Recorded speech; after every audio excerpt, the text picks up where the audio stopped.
It is Friday, April 26th, 2024. This is another edition of Football Today. I got my Talking Giants dudes together, so I'm a little jealous. I got Skinner and Penik. They're up together in New York City, which is awesome. I am Chris Rose. Producer Mikey is here as well, as we are here to wrap up the first round of the NFL draft. How you got? Oh, look, you still have your Giants cap on the table and everything. You guys, did you co-order Malik Neighbors jerseys, Bobby? No, especially with everyone changing their numbers because of the new single-digit rule, changed the rule back. No, I didn't. I didn't, but I was very happy with. I'm very happy with what the Giants did at pick 6. I would have rather traded it up for Drake May, but that wasn't a possibility. So I'm very happy with how it went for the Giants. You should say you're happy what they did, or are you happy what they didn't do? Both. Yeah, both. We'll talk about it. We certainly will. We got a ton to talk about on a record-setting night. First of all, I could not believe the number of people. It ended up being, I believe, 275,000 people attending the first round of the draft in Detroit. So shout out to Motown. Those people did it.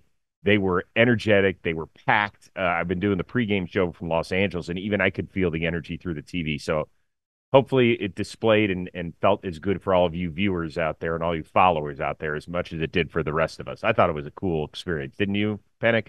I can't wait to see the numbers from how many people were watching. Yes. And I think why this particular draft, it's not, obviously it's a lot of Lions fans that are going to be in Detroit, right? But there's a lot of fans that also make the trip or, go to the NFL draft every single year, all throughout, these fan bases. And you saw the year that Kenny Pickett was taken in the first round. He was the only quarterback taken in the first round. I think that was like the lowest viewed draft in quite some time. Mm-hmm. Now, it's like we didn't think that 6 quarterbacks would go, in the top 12? We didn't think that 6 quarterbacks. We thought that. Has there ever been 6? I don't think there's been 6 QBs in the first round ever. 1983, right, Chris Rose? 1983, yeah. It was the Elway, Jim Kelly, Dan Marino year. So okay. How could you forget about that? We tied I not watched only the 30 the for number 30 on that. We tied it was a great 30 for 30. We tied not only the number of first-round quarterbacks, but first-round receivers as well with 7. They equaled the mark set in 2004. Don't go look at that list. You're going to burn your eyes because outside of Larry Fitzgerald, it ain't pretty. And then we tied the number of offensive tackles taken in the first round as well. And we didn't see a defender taken until pick 15, which to me was, I thought, one of the biggest stories that we really haven't talked about. We'll dive into that a little bit. But let's start with the game I love. Let's start with the wow moment. And it was when the Falcons at 8 didn't trade out and then stayed there, didn't take an edge rusher, and took Kirk Cousins' backup for the foreseeable future in Michael Penix Jr. Bobby, you've now had a night to sleep on it. Do you understand? So, personally, I like to talk about the positive things of the NFL draft. Mm-hmm. And even when I disagree with something strongly, I will say that I disagree with it. But I also understand the NFL draft has some uncertainty to it. That was the dumbest pick I've ever seen in my life. And I don't think there's any competition for it. Falcons fans should be livid, and Falcons media should be going hard. To go and get Kirk Cousins, to do an all-in move after drafting all of these skill players and needing pass rush desperately, being in a position where you can go and compete in the NFC. Not only do you draft a quarterback, you draft someone who probably wasn't worth that pick. That in its own is an issue, but that can happen, right? Mm-hmm. If the Falcons didn't have Kirk Cousins, they draft Michael Penix. I disagree with it, but I understand it. He's 24 years old. We're not talking about this 20-year-old QB who's raw and can develop. We're talking about a guy who the worry is that he might be tapped out. We got someone who's probably more immobile in the pocket than Kirk Cousins. What ceiling are we trying to hit with Michael Penix Jr.? What is the point of this draft pick? Kirk Cousins is your starter for the next 2 years.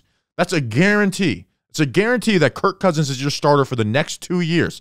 So that means at best, and means Kirk Cousins goes wrong and you don't keep him for the 3rd year, you are playing Michael Penix Jr., his first year starting at 26 years old, and you have 1 year to make a decision to pick up his 5th-year option or not.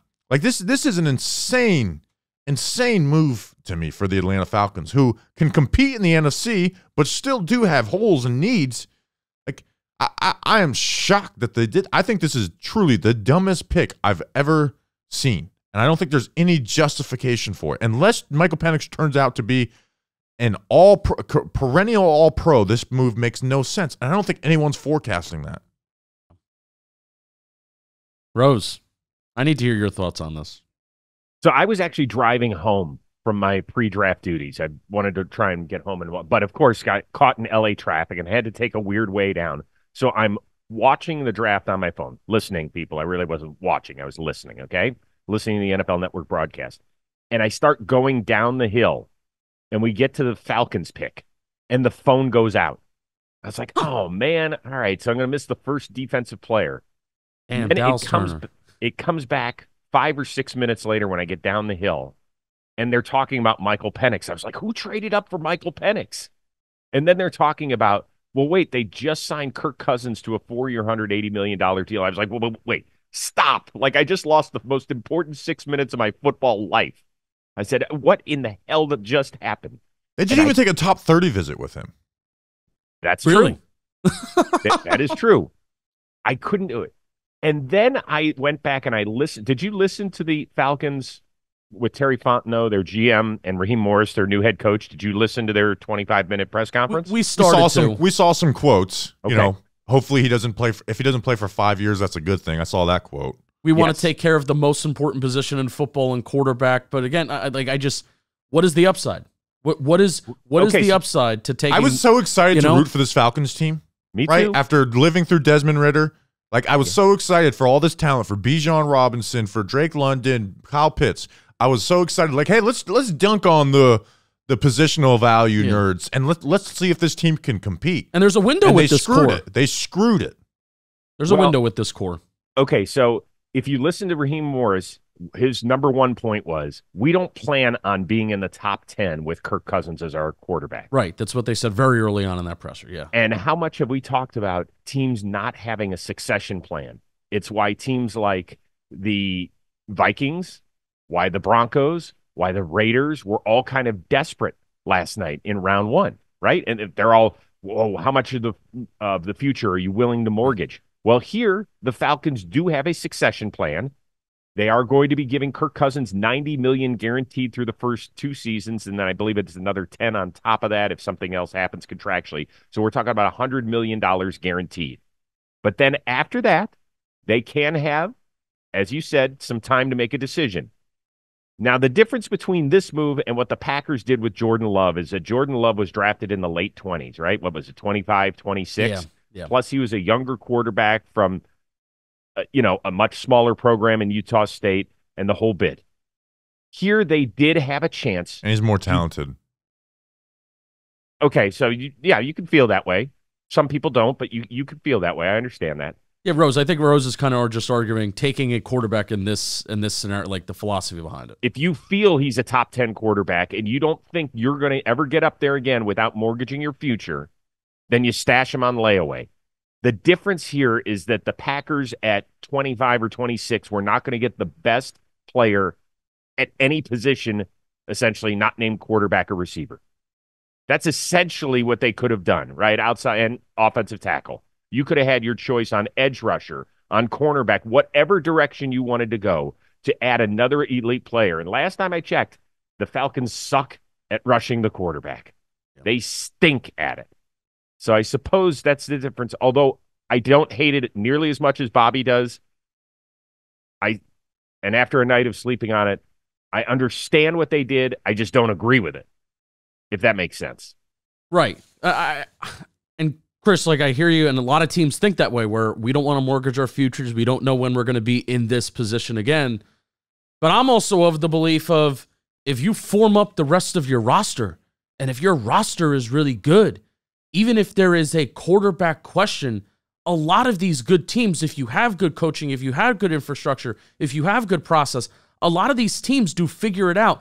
And yeah, that makes a lot of people feel uncomfortable about the most important position in sports, right? Oh, you'll just figure it out. But a lot of these teams just do.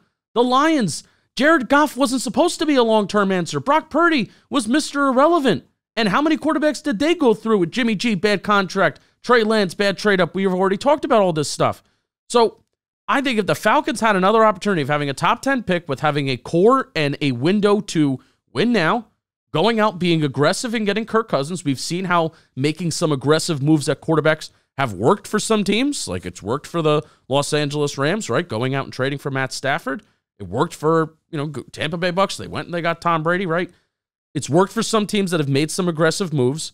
So the Falcons had an opportunity to continue to form up the roster right now so that when they do have that long-term QB question, they would be in a better spot to, you know what? We can mortgage our future because we already have a good roster. We already have very good salary cap implications because we have money coming off the books of a quarterback that maybe doesn't work out in Kirk Cousins. And also, if Kirk Cousins doesn't work out, let's just say he gets hurt, 36 years old, he's older, you're going to be back in the situation anyway.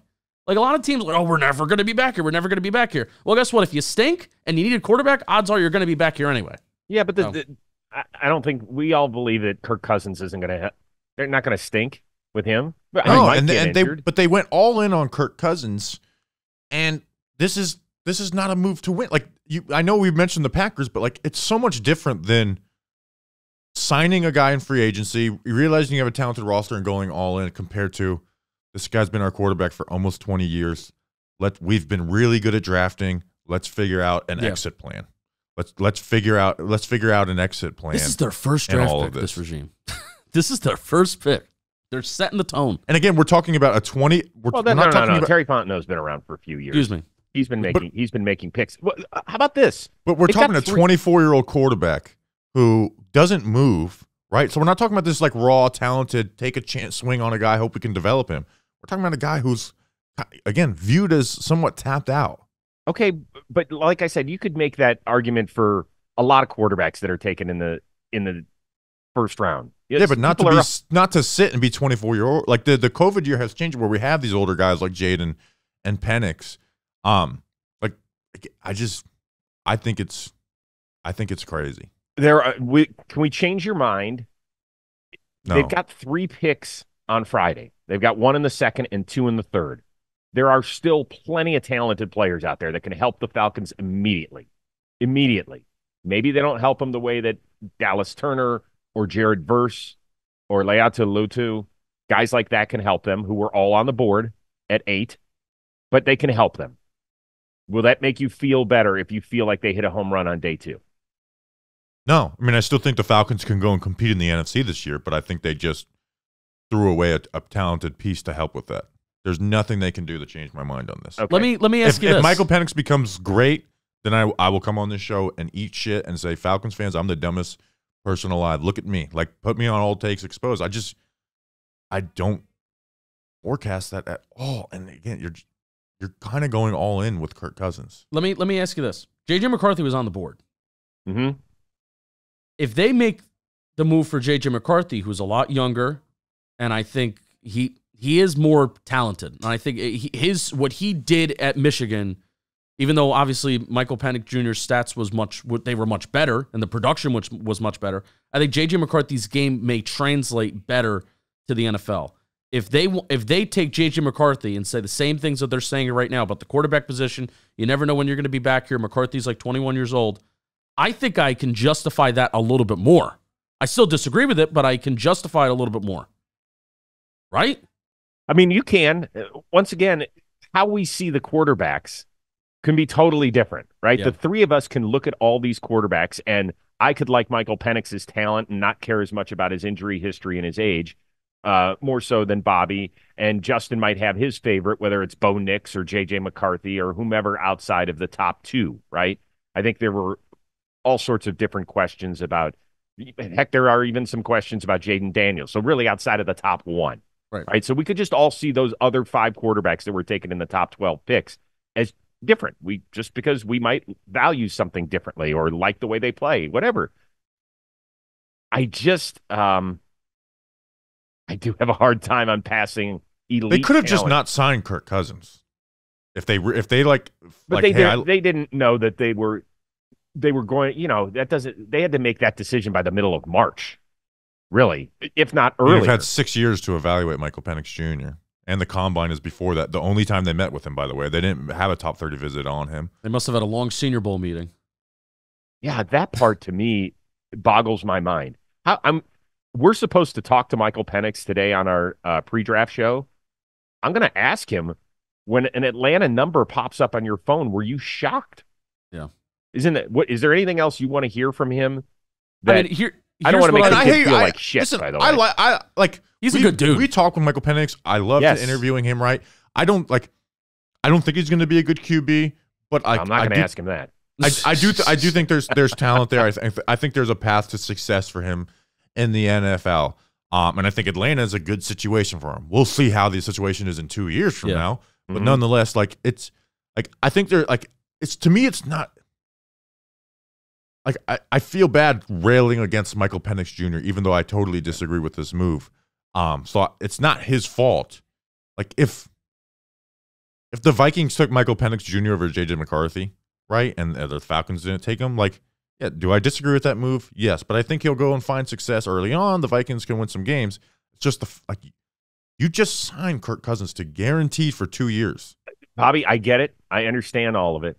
By the way, we don't know about Kirk Cousins' health. We think he's going to be fine also for week 36. 1. Do you know the last quarterback drafted in the top 10 that did not start a game his rookie year? Was it Jordan Love? He wasn't drafted in the top 10. Oh, the top 10. Carson Palmer? No, it's a good one. He did not. But there's been Phillip Rivers? No, Phillip Rivers started games in 2004. He did. Drew Brees this last year. I don't know, Chris. No, give me 10 seconds. Give me a countdown. You know what? I'll let you marinate on it a little bit. We don't have to answer it right now. Everybody's, I'm sure, putting it in our comments. Yeah. I have a response of the whole Michael Penix, because Chris, I think if you ask, were you shocked if I think it's a good question, but were you shocked if Atlanta, you see that Atlanta code, are you shocked that it popped up? And I think he's going to be, given no. But honestly, I think this may be a little bit you can look this up question, but tell me about your pre-draft meetings with the Falcons and where they were and what kind of conversations you had. I think kind of asking that kind of specifically, hey, what kind of pre-draft conversations did you have with the Atlanta Falcons and where were they? Because I honestly think he'll say, oh, no, I'm not shocked. I'm excited to be a Falcon. Because right. I said this a couple times, and coming away from that Senior Bowl conversation that Bobby and I had from him, I'm charmed by this dude. I think that there's going to be multiple NFL teams that could easily fall in love with the person and the worker and the grinder that is Michael Penix Jr. And obviously, you see the arm talent, you see the way the ball comes off his hands, and NFL teams will like that too. But the NFL draft is so much about who you are, who you're going to be as a person, who you're going to be as a worker, and especially at the quarterback position, are you willing to actually get better? And I think clearly Michael Penix Jr. is that. And apparently there were reports the Falcons could have waited. They didn't have to take him at 8. Weren't there reports that there were other teams trying to trade into the top 10 to get Michael Penix? I want to ask Bobby if he would be – how would you feel if the Raiders had traded up 5 spots to take him? I wouldn't have liked it, but I would have understood it. Okay. Yeah. Right, and that's why I said when I started this, I was like, hey, there's things I disagree with, but there is an uncertainty to the draft, and I think you always have to keep that in mind, and you can at least understand it. The process. Just with the Falcons, I do not understand it at all. I'm looking through all the teams. I can't figure out who was the quarterback. Who was it? Jake Locker.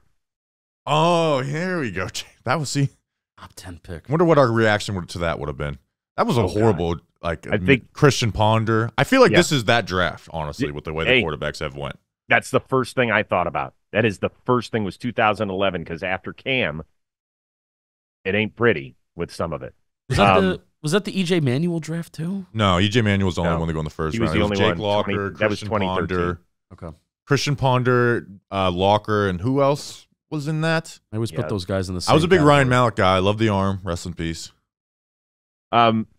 Okay, let me ask you this, and I don't want to spend a ton of time on it, but I do think that it's a little bit of the equation that Kirk Cousins' agent came out and said they did not give us much of a heads up. As in, when we were on the clock, when the Falcons were on the clock, they called Kirk Cousins. Should they have said a couple days in advance, should they have set up a meeting with their now future quarterback and said, we're thinking about it? So no, they should have told him that in the free agency signing. Yes. Well, that we are considering it. At least, I don't think you need to consult your core. But in the free agency meeting, I think it's pretty dishonest to not mention, hey, we are considering Mm. taking a quarterback with the 8th overall Bobby, he might walk out of the room. pick. Okay, well, now you just started off this relationship on a bad foot. Yeah. What's worse? Well, I think we can agree. I don't know if I agree with that part because I think you got to get him on the team because you just don't know how the draft is going to play out at all. So I think you at least have to get him on your team.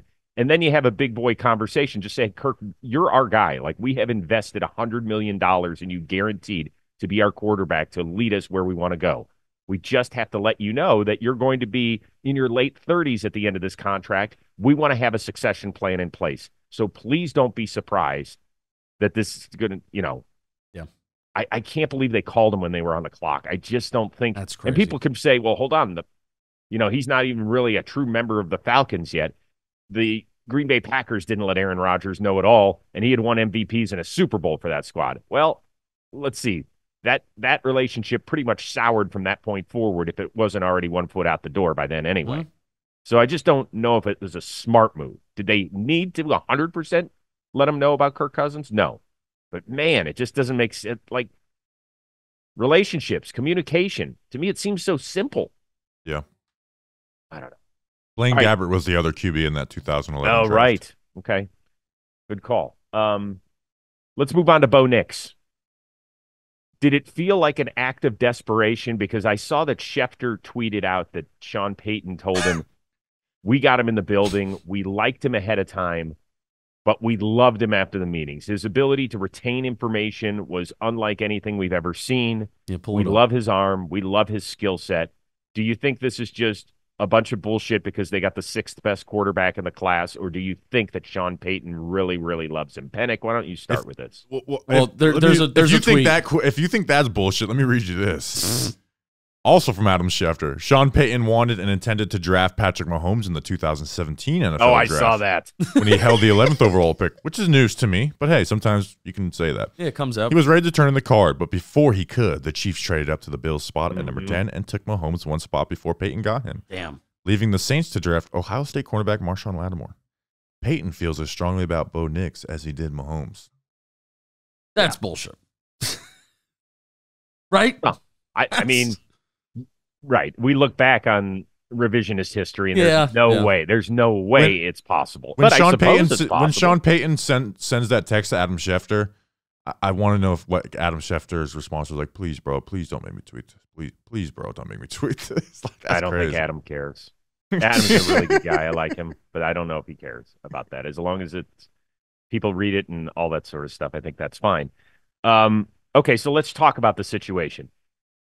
Before the draft, we were like, Sean Payton can't walk into a quarterback room with, and by the way, Zach Wilson got traded right after, I believe, our previous show.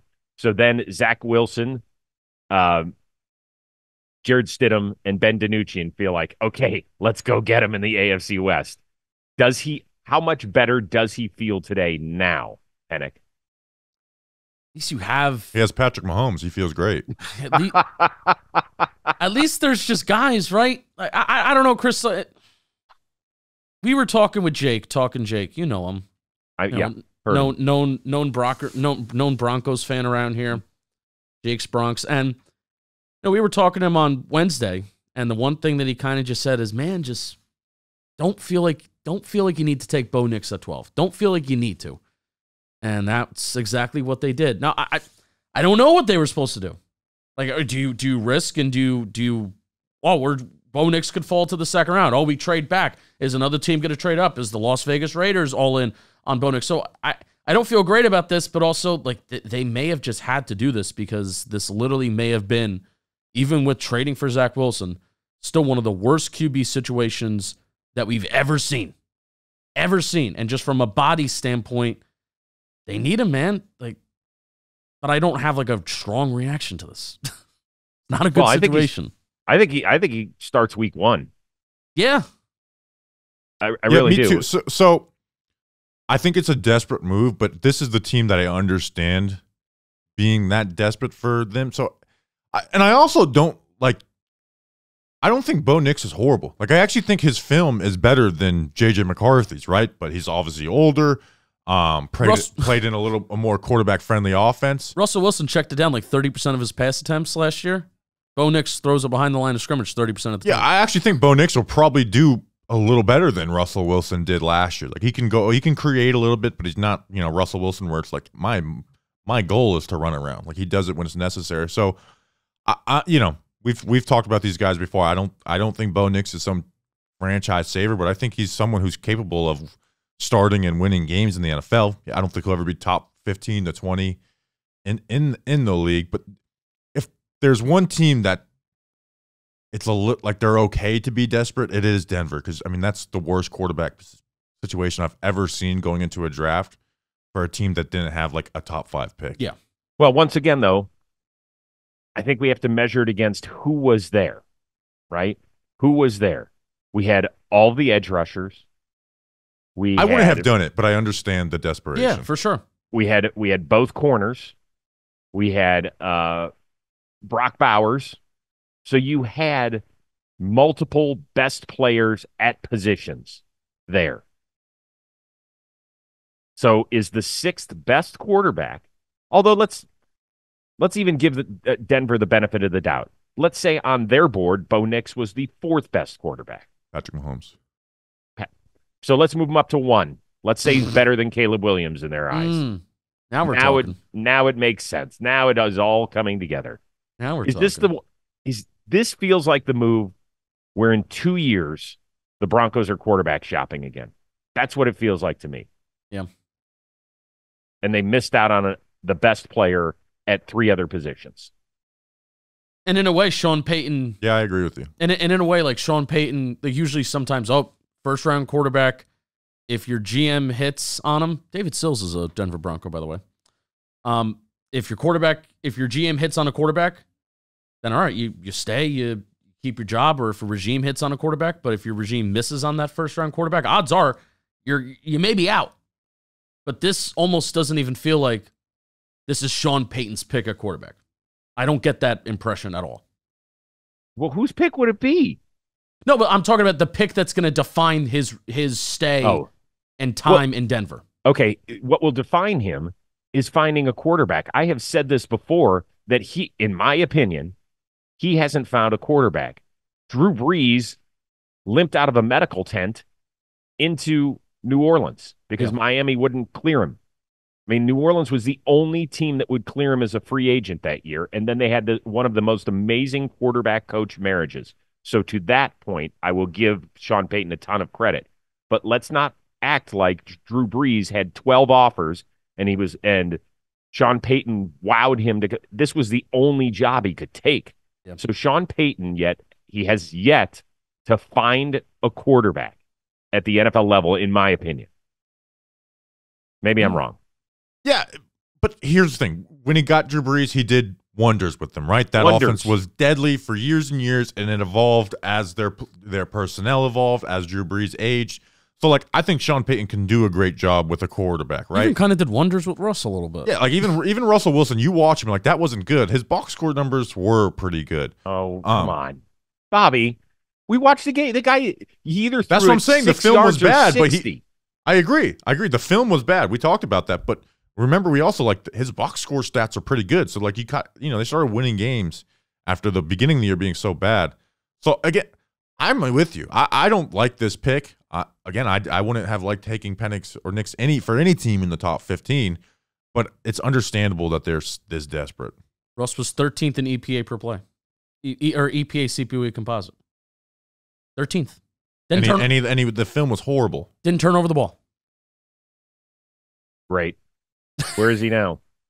They were willing to pay QB1. Millions and millions of dollars to not have the 13th player in EPA. Yeah, that's the point. That's the point we're making. Yeah. That he wasn't good, and they still were able to squeeze something out. Okay, we mentioned this a little bit earlier, and I think this is probably the last we'll hit on these middle tier quarterbacks. The Raiders, will they regret not trying to get their hands on somebody? No. Again, because I just don't think anyone outside the top 3 is worth a first round pick. And you want to talk about not mortgaging your future? Yeah, they've put themselves in a situation where they can get by for a year with Gardner Minshew and Aiden O'Connell, and they're going to be bad, and then they can be in a position to just take one. Yeah, and hey, you don't know how it's going to work out in the future. We don't know if they're going to get QB, but I don't think taking any of the bottom 3 guys were worth it for them. So, I think they probably would have if it was available to them. I don't think the Raiders ever foresaw the board going like that. But I think them sticking and making a pick with Brock Bowers. Interesting. I don't know what to think about Brock Bowers, right? When you watch him, it's like, this is crazy. This player is amazing. This player is great. But doesn't it worry you that he's 6'3" and not a ball winner? And when you look at all the great NFL tight ends who can change an offense and Hall of Famers, they are guys who go up and win at the point of win at the ball. Antonio Gates, Jimmy Graham, Tony Gonzalez, Gronk, Travis Kelce. They also separate and get open and stuff like that. But those are guys who go in and win. Like if the coverage is tight, we go up there and win. And that does worry me a little bit with Bowers. But I also am excited to see him and Mayer on the same team too. Mm-hmm. Yeah, to me, that's the first thing I thought about when we were talking. I was talking about the draft with my sons, and our youngest one, Brady's like, I think this is a great spot for Bowers. I was like, didn't they just draft Mayer last year in the 2nd round? Like, I don't know if that makes sense for them. They could go corner here, go top corner off the board. Well, they didn't. They drafted Bowers. Yeah, I think it'll be phenomenally interesting. Is there anything else you guys want to hit on the quarterbacks, the top 3, before we move on elsewhere? Patriots made the right move by staying and picking. It's obviously a horrible situation for Drake May, so I'm not as confident that he's going to work out there as he would probably on any other team in the top 10. I mean, that the Patriots are about as bad as a situation you can be in for a quarterback to go into. And then the Chicago Bears. Like, I'm to get Rome Odunze, right? And I was going back and forth on, like, should they take edge? And then finally I just, told myself, you know what? Keenan Allen could just be there for 1 year. He's older. So if Keenan Allen wasn't on the Bears, what player would I say they should pick? And it was Rome Odunze, 9 times out of 10. So so when it came down to it, I was like, okay, they should take Odunze over edge. So I'm really excited. I think Caleb Williams is going to have that team competing for the playoffs. They have talent.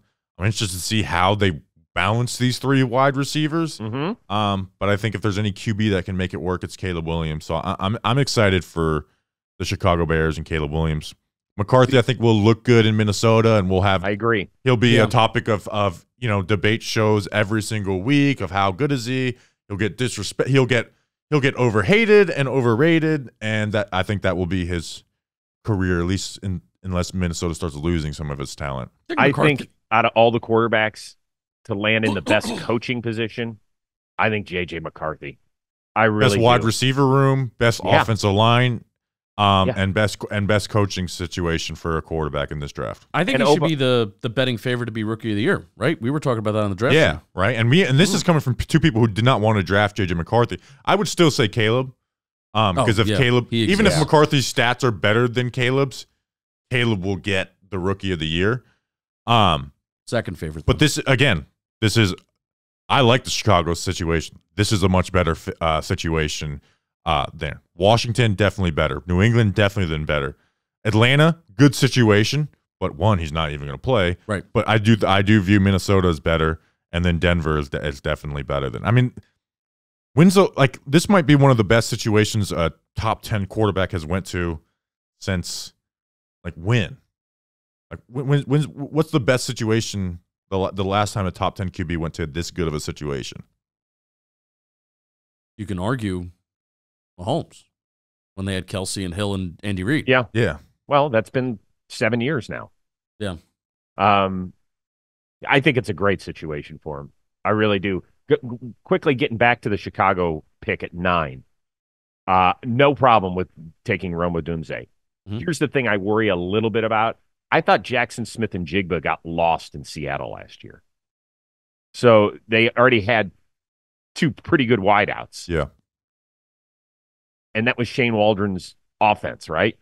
I had the same thought. And he's now in Chicago, Shane Waldron. I am a little curious about that. And Rome Odunze was picked, 13 picks before Jackson Smith and Jigba or something? Right. Plus the one option the Bears, and who knows if this was on the table or not. We don't know who was calling Ryan Poles.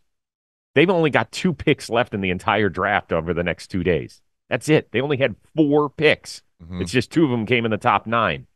They still, although it's a really good situation for Caleb Williams to go into and Rome Odunze, they're not a Super Bowl contender yet. There are still some holes they've got. And they maybe, it would have been great if somebody, a quarterback needy team could have come up and the Bears could have gotten some more picks and kept adding to what we think is a fun, talented roster. Yeah. So I agree with like where it is. It is going to be interesting to see how those 3 wide receivers work together. But again, the thing I go back to is like Keenan Allen's not a long-term plan there. Right. I know Lockett. I think Lockett. I think he re-upped with Seattle, but he started to show a little bit of decline this past year. So it's just I think long-term it's the right move for them. Like if Odunze doesn't have a great rookie year because he's lost in the shuffle, I think that's actually a good thing for Chicago because that means Keenan Allen stayed healthy and was playing really well for them. Yeah. New York Jets, they made it feels like Joe Douglas made the prudent move. Olu Fashanu, they're at 10. He takes him, even though they brought in 2 33-year-old tackles, one via free agency, one via trade. So it's possible. First of all, Bobby, since you're an offensive line specialist, do you think he starts next year in front of Morgan Moses? I don't know. Like, it's a very weird situation. I'm going to say no. Here's the thing is I don't like I want him to play left tackle, right? That's so do you just let him work at getting better for a year, let Morgan Moses start at right tackle, and then if Tyron Smith gets hurt, you pop him in. And you play the long game with that. And Tyron Smith has gotten hurt a lot in his career. So I because you're drafting him to be your future left tackle, a lot of guys do the right tackle and the left tackle and do well. Tyron Smith being an example of that. So if you go into camp and Olu is clearly better than Morgan Moses, do it. But if it's close, let him sit. Right. He'll get an opportunity at some point in the season. But I love this pick. You can have some people like, well, they already have 2 tackles. Why would you take another tackle? The Jets need to win now. And I'm the biggest advocate for the Jets should be irresponsible with some stuff, and they should go and they should win now. But this is also a perfect move for right now because how often have we seen injuries to this Jets offensive line? And they also just got 2 guys, definitely Tyron Smith, who has a reputation for getting hurt. We've seen with this Jets offensive line, 1 or 2 guys go down, and then Jets fans are suddenly shrugging their shoulders, being like, damn, there goes our offensive line. There goes our plan at offensive line, where Olu is the perfect build for the future, where you have your future left tackle. Tyron Smith is on that 1-year deal. And then you also have the right now, where if one of those guys does go down, you have your replacement right there. If even if Morgan Moses goes down, I think you can maybe even slide Tyron Smith to the right side and then you have Olu play left tackle, and you don't even need to worry about the whole cross-training thing. Olu's eventually going to be your starting left tackle. Just let him start if even your right tackle gets hurt. It's the perfect, it's a great security right now and even building for the future. It's a great security blanket for spending money on some good players who are older and often injured. I love it. Okay, so Aaron, I think it's like they are getting to play both sides of the fence on this. I love it. Aaron Rodgers was on McAfee's show, and he said, listen, I applaud Joe Douglas. Like, he stuck kind of to his guns. He goes, I don't think it was our biggest need, which is code for you didn't get me any more help outside. Yeah. If the Jets knew that they were going to go 10, and we talked about the unpredictability of the draft when you are signing free agents, but they knew that they could have gotten their hands on a tackle. Maybe not their favorite at 10, but certainly a guy that could have helped them out somewhere down the line, if not this year. Should they have then gone back and tried to get a guy more healthy than Mike Williams in free agency? Because if you look at the wideout board for them, it's not great. Oh, I agree. Mike Williams to me was the only move that the Jets made this offseason where I don't like it. Right? I think he is really, really injured and injury prone. So I don't like the Mike Williams signing, but I feel like they are I guess they don't have their second round. No, pick. they've picked 72, 111, 100. They have a lot of 111, 129, 134, 157. Here's the thing, but also they have a wide receiver 1, and as much as Alan Lazard sucks, the reason he got a contract is because of playing with Aaron Rodgers. So Aaron Rodgers is an elevator of wide receiver talent. So I would much rather the Jets have a place where one of their tackles gets injured and they can replace him with a good player compared to, oh gosh, we could have better wide receiver play, but our quarterback is still completing the ball and creating big plays and moving this offense down the field. They can also trade up for a receiver. There's still some receivers that are available. I think they're kind of flying off the board a little bit. But Jermaine Burton is like a wide receiver that does kind of fascinate me from like an upside standpoint. He's kind of a little bit of a hothead. Maybe he could fit what's going on there in New York a little bit. But Jermaine Burton, if that's a move that they want, because they have a shit ton of these, these round. They have 3 fourth-round picks, and then they have pick 157 from Minnesota. So it's a lot of these picks that are kind of clustered together. And obviously you can go into future years too, where I feel like they can easily move up and get a wide receiver. If they really like one, they could do it, and they should do it because Jets all in this year matters. Okay. Keep Aaron Rodgers happy. How shocked were you on a scale of 1 to 10 that we didn't see our first defensive player go until Latu was taken at 15 by the Colts? I mean, it's a crazy number that I wouldn't have predicted, but we all did predict, like, defense may not go in the top 10. So I was much more shocked that 6 QBs went in the top 12 more so than the defensive player thing. But it is crazy. Like, that's – and it's not like, you don't maybe have the clear-cut defensive one type of star, but you got a lot of good players, right? Like, the Eagles getting Quinyon Mitchell, they just get it right every single year. It's like the guy from Breaking Bad. They can't keep getting away with this. The guy from Breaking Bad. Yeah, well, I don't know his name. I forget his name. But also, like, this happens kind of often, just not like Micah Parsons was the first defensive player off the board. He went 12th overall on that draft. Actually, no, J.C. Horn was 8th. I'm wrong.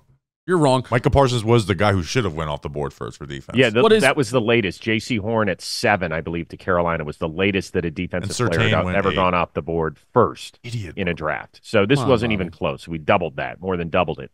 So it was just weird to see. But Chris Rose was right. Latu, edge 1. Yeah, I mean, I had them trading back with Denver, and so taking him at 12. So yeah, there you go. First edge guy off the board. Was he our first defensive player? Yeah, 15. No, I know he was in real life, but in our last mock. Oh, definitely not. No, definitely not. We took Quinyon Mitchell ahead. Yeah. Yeah. We took Quinyon. We took Jared Verse or Dallas Turner. Yeah, first edge. I kind of feel good.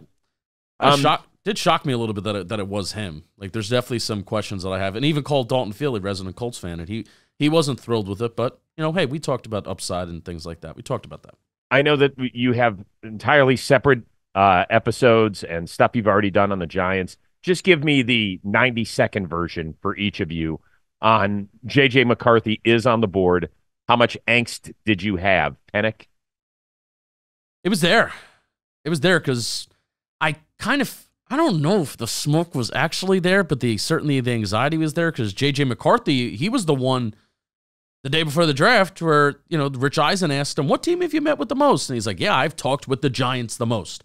And then it's like, oh, crap, here we go. Because we're at the same time of getting excited that we may trade up for Drake May. Now, J.J. McCarthy is back in our lives, and we're kind of just like, oh, at least maybe we'll fall in the middle and take Malik Neighbors. The Giants need good football players, and the Giants don't just need just good football players. They need stars on their team. You look around the league, they have stars from top to bottom, and they have stars at premium positions, wide receiver 1 being one of them, and Malik Neighbors has an opportunity to be that. And I don't view J.J. McCarthy in a Giants uniform as a quarterback that can go and win a Super Bowl, and especially he would have a lot of trouble succeeding right now with the current state of the O-line, wide receiver, and just kind of current state with the team. So I think the Giants landed in a really good spot with Malik Neighbors. Yeah, I was terrified that they were going to take J.J. McCarthy. I couldn't stop thinking about you, man. I could not stop thinking. I was like, there's so much of me that wants to see him get taken by the Giants just to see. I think that Bobby's eyes will look like Daniel Jones in his latest press conference if it happens. Yes. Maybe even worse. So I'm proud of Joe Shane, right? I'm never you got to trust the GM type of guy. We learned a lot about him. I hate when fans say that, but the pressure was on. And that everyone in the fan base would have been like, okay, you identified your guy, but I felt so strongly about the film. I was like, there's no way that I identify this guy as a franchise quarterback, franchise changer who elevates, bad guys to mid and mid guys to good and good guys to great. I just don't see that with him. I don't think he's an explosive player, and that's what the Brian Dable is trying to get. And I felt like it would have been a very easy for them to be desperate and make that pick. And I think they put the team's interests ahead of maybe their short-term job security interest, because I think they could have made J.D. McCarthy look pretty decent and bought themselves some time. So I'm proud of Joe Schoen. I'm excited for Malik Neighbors. I still don't feel great about the team. I want them to get a quarterback eventually. I don't know when that's going to happen. It's going to take luck and the right situation, but I'm happy they made the right decision in a vacuum. We were all curious about what Jim Harbaugh would do at 5, ended up staying put, still had 2 excellent receivers on the board, and ends up taking the first offensive lineman in the draft. Apparently he wasn't joking when he told us all that, well, offensive lineman, it's the only position where everybody else relies on you and they don't rely on anybody else to be good. And so he took Joe Alt. And the only thing I want to say is, are we sure that Joe Alt isn't 8 years old and just in a grown-ass man's body? I couldn't believe it. When he stood up, first of all, he is a mammoth human being. But his face looks like he's 10. Yeah. I couldn't believe it. He needs a beard. Yeah, we need to do so. Like, okay, so now he's moving to Los Angeles, which is the fake body part capital of the world. Should we get him instead of people like redoing their hair like LeBron has 5 times, can we fix a beard on his face or something? Because it's really creeping me out. I don't know if we can do that. I don't know if the science has yeah, there is. There's ways. I can't grow a great beard. I can grow a pretty decent mustache and goatee. Oh, as we've seen. I've seen your ice cream van driver mustache. That thing, don't do that for me, please. I mean, ice cream men and milkmen have great mustaches. Did you see the quote from Harbaugh? Offensive lineman, we look at as weapons when we talk about attacking on offense. Offensive line is the tip of the spear. I love that. Yeah. I thought that they would. I thought they were going to go wide receiver, but like we should have just believed Jim Harbaugh when he said all those things about the offensive line. So personally, I would have went Neighbors, but I also you'll never find me complaining about taking what you view as the best tackle in the class when you need a tackle. Like, I mocked tackle to the Giants for 4 years in a row, so I don't mind it at all for the Chargers. I love that. Do you have a favorite pick, Penik? Dude, why do I? It's it's our favorite, and we hate it. I don't want to say Quinyon Mitchell going to the Eagles, but that's kind of what I want to say. Pretty good, right? I hate it. I hate it, but I love it.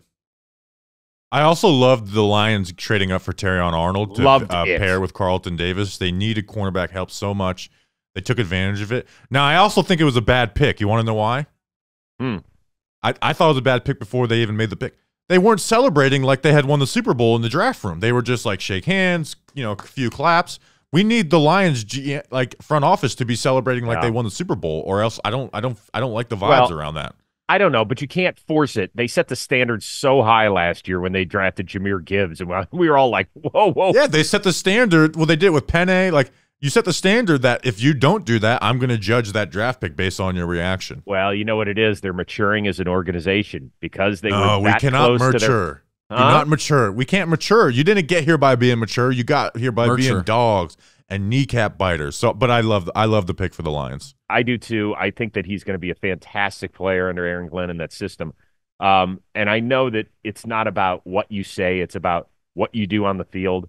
I have now heard 2 amazing interviews with that kid. One with my colleague and dear friend Stacey Dales at the Combine. I don't know if you heard it.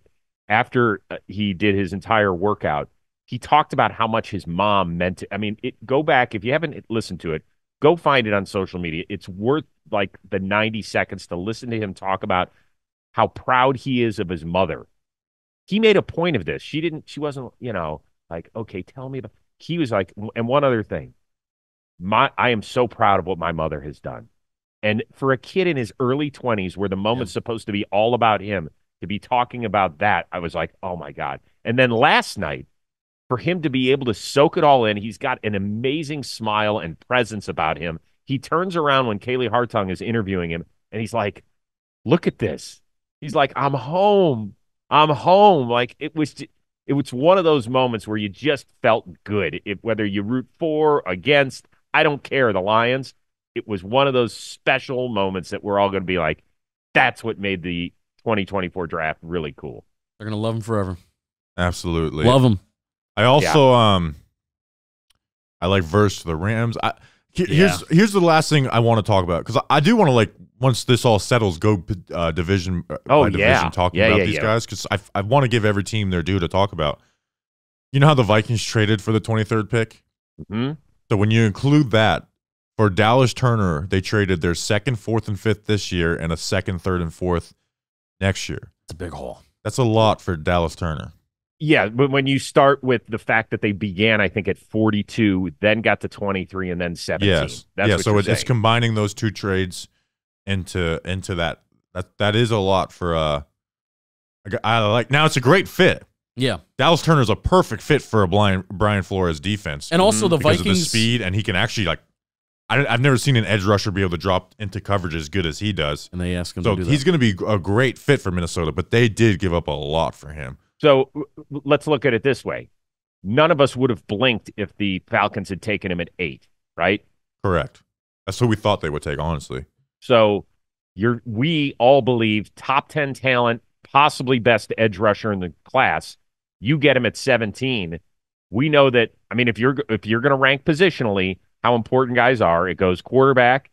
Then you could probably say offensive line. I know Bobby will, and I'm a firm believer in that too. Yeah, but then edge rusher isn't much further behind that, right? Yeah, correct. We all agree? Yes. Yeah, I'm not even bashing it. I'm just like, it's something when you look at it on paper, because at first you see the trade up and you're like, oh, they traded these picks. It was like, oh yeah, they also traded up to get to 23, and that is a lot for Dallas Turner. Now, as a defense of this, because I'm with you, like, hey, you look. Oh, they also didn't have to give up much for J.J. McCarthy. That's the point. It was. There was an assumption they were going to be trading 11 and 23 for J.J. McCarthy. So. Minnesota Vikings fans were not thinking that they were going to be walking away from night one with 2 players. They thought they were going to be walking away with one, and one of them being a quarterback that they would have to give up assets for.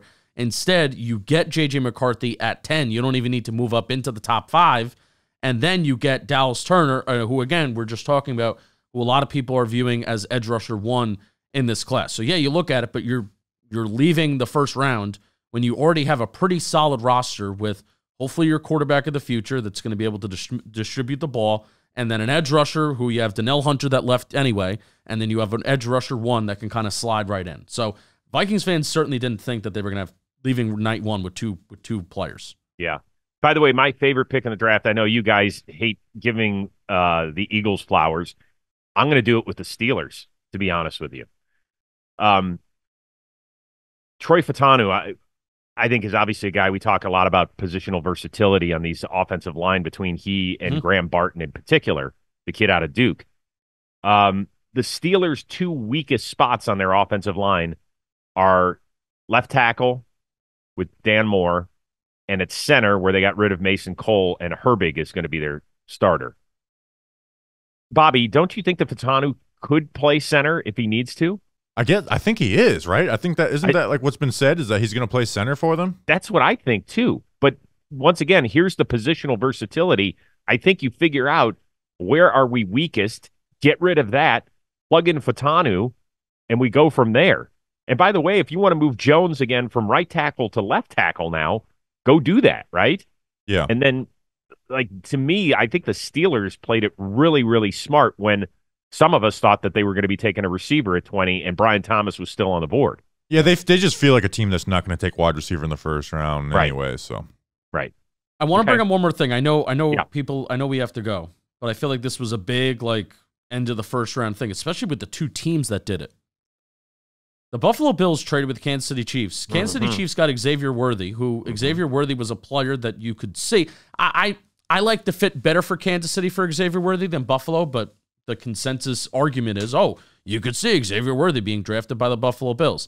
Now, I think pick 33 tonight is going to be a wide receiver, and I think it's going to be A.D. Mitchell. That's who's going to start off the second round. Okay. But still kind of strange, and it will be a storyline when these 2 teams play each other probably twice a year, even though they're in different divisions.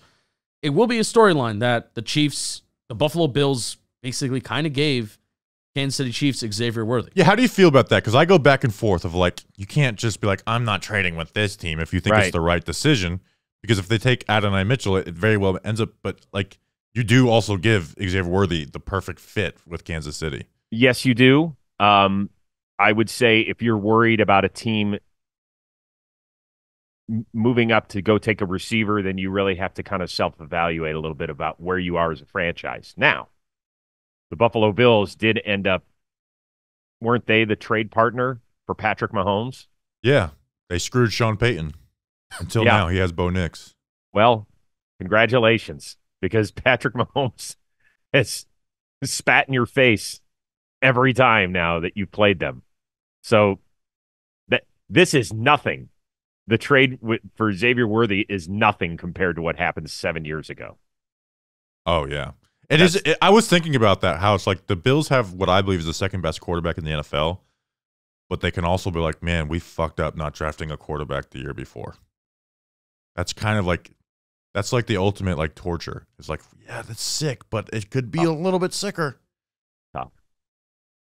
This has been a blast, and I can't wait to get to next week's show because as sparkly and as shiny as the first round is, you build your championship teams right. on Amen, days brother. 2 and 3. Reach. I love that stuff. I mean, just go look at the Chiefs and what they have done in recent years, and you could start with who are their second and third best players on that team right now behind Mahomes. Travis Kelce and Chris Jones. Third and second rounds, respectively.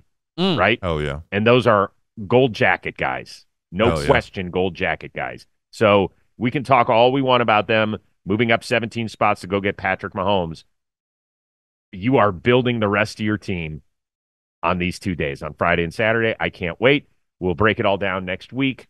Enjoy 5 more rounds of the draft, 6 more rounds of the draft. Excited My math for it. sucks, but I love it. I love it. I love it. I love it. Guys, this was a blast. This was maybe the fastest hour that we've ever done, even though hours are all the same, I've been told. So for producer Mikey, who puts the show together, and my dudes in the Talking Giants world, I'm have a little FOMO that I'm not there. I got to be honest with you. We'll see you soon. We miss you. Can we do a show together at some point? Well, don't you guys do blitzball during NFL training camp most years? Yeah. Yes, that happens. This year, I think we're doing our last blitzball, I think, in September. Come up for a game. Bobby? A Gigantes game. Yeah, let's come watch a Giants game with me. Oh, I can't do that. I have to work. I can't Take be the here day on off. Yeah. Take the day off. Come on, man. No days off here. Come on. What's the matter with you? But I would love to do a show together. Lots. We're just going to – I'll sit in between you guys. You ever going to like come a to Flex? stool. Do you ever visit Orlando with the family? Yeah, no. Well, if you did, What do could you- you my convince kids are them, like, tw- hey, they're- I'm going to drive an hour east to the beach and go to this guy's house? My kids are grown men with beards. We're past the Mickey Mouse ears stage. All right. There's other. We can meet somewhere in the middle. What do you say, Oklahoma or something? I'd rather Kansas. I'll see you there. So for my dudes from the Talking Giants world, Penik and Skinner, I am Chris Rose. We will see you Tuesday on Football Today.